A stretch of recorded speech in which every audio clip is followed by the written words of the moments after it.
Hello बच्चों, आप लोग कैसे हैं? आई होप आप लोग अच्छे होंगे, मज़े में होंगे। आप लोगों का हमारे चैनल बीनू स्टडी में स्वागत है। बच्चों, पिछली वीडियो में हमने आप लोगों को गैस अवस्था की विशेषताओं के बारे में बताया था। इस वीडियो में हम आप लोगों को ठोस तथा द्रव संपीड़ित नहीं होते हैं, जबकि गैस संपीड़ित हो जाते हैं, इसकी चर्चा करेंगे। चलिए चलते हैं बिना टाइम को वेस्ट किए अपने टॉपिक पर। आइए, इसके लिए हम सबसे पहले 100 ml का 3 सिरिंज लेते हैं। 1 2 3। पहले सिरिंज के पिस्टन को हम हटा लेते हैं और नोजल को हम रबर कार्क द्वारा बंद कर लेते हैं। ये पहले सिरिंज में हम जो है नमक भर लेते हैं, ठोस पदार्थ है। दूसरे सिरिंज के जब पिस्टन हटाते हैं तो इसमें जल भर लेते हैं। तीसरे सिरिंज को खाली रहने देते हैं, यानी इसमें हवा भरी रहती है। तीनों नोजल के कार्क रबर द्वारा बंद कर देते हैं। ये तो हो गया। अब पिस्टन में वैसलीन लगा लेते हैं और तीनों पिस्टन में वैसलीन लगाकर पिस्टन को फिर से बंद कर देते हैं। ये देखिए, पिस्टन को हमने बंद कर दिया।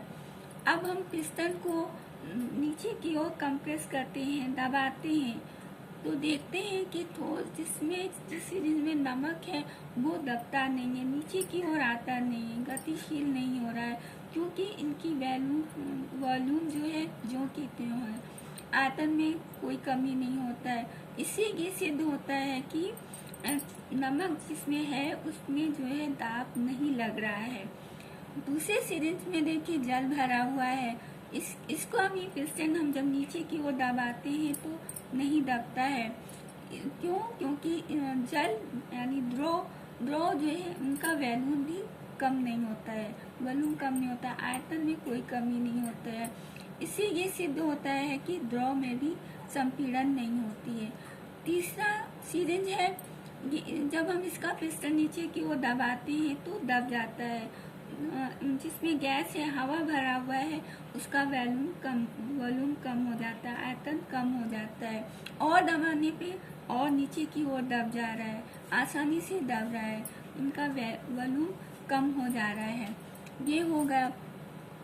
इससे सिद्ध होता है कि गैस संपीड़ित हो जाते हैं। चलिए चलते हैं, इसके बारे में पढ़ लेते हैं।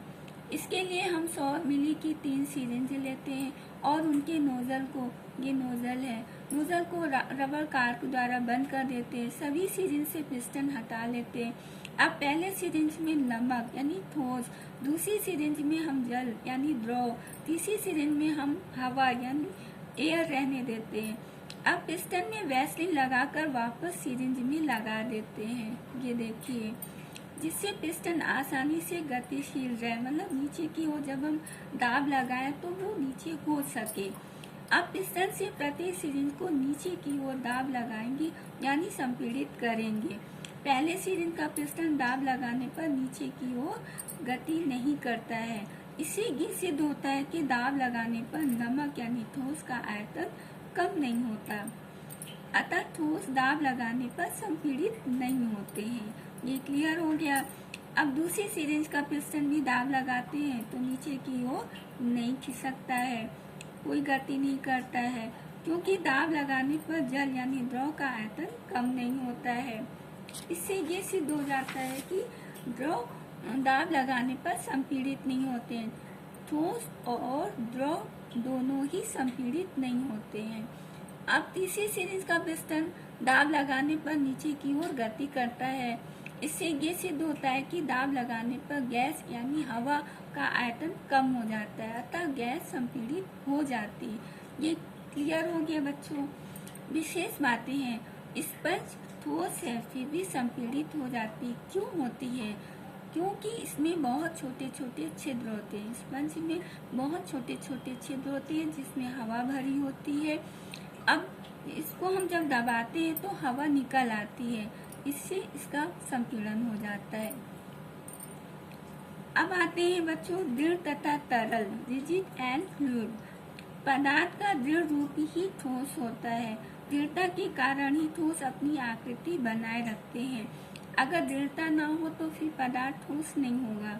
ठोसों को रखने के लिए किसी बर्तन की आवश्यकता नहीं होती है, जो पदार्थ आसानी से बह जाते हैं उन्हें रखने के लिए बर्तन की आवश्यकता होती है, अतः ये तरल होते हैं यानी लिक्विड होते हैं। द्रव और गैस बहते हैं तथा इनकी आकृति बदलती रहती है। द्रव तथा गैस पदार्थ का तरल रूप है। द्रव भी और गैस भी दोनों ही तरल है। क्यों? क्योंकि वो बहते हैं, उनमें बहने का गुण होता है। द्रव बर्तन को पूर्ण नहीं भर सकता, जबकि गैस बर्तन को पूर्ण भर लेती है। गैस को बंद बर्तन में ही रखा जा सकता है। खुले बर्तन में अगर रखेंगे तो गैस आसानी से बाहर निकल जाती है। हम देखते हैं कि जिसमें गैस होता है उसमें जरा सा भी छिद्र नहीं होता है। अगर छिद्र हुआ तो वो छिद्र के रास्ते से गैस बाहर पूरी तरह निकल जाती है। बच्चों, वीडियो अच्छी लगे तो लाइक कीजिएगा, शेयर कीजिएगा, सब्सक्राइब कीजिएगा। अब वीडियो को अंत कर रहे हैं। Thank you watching this.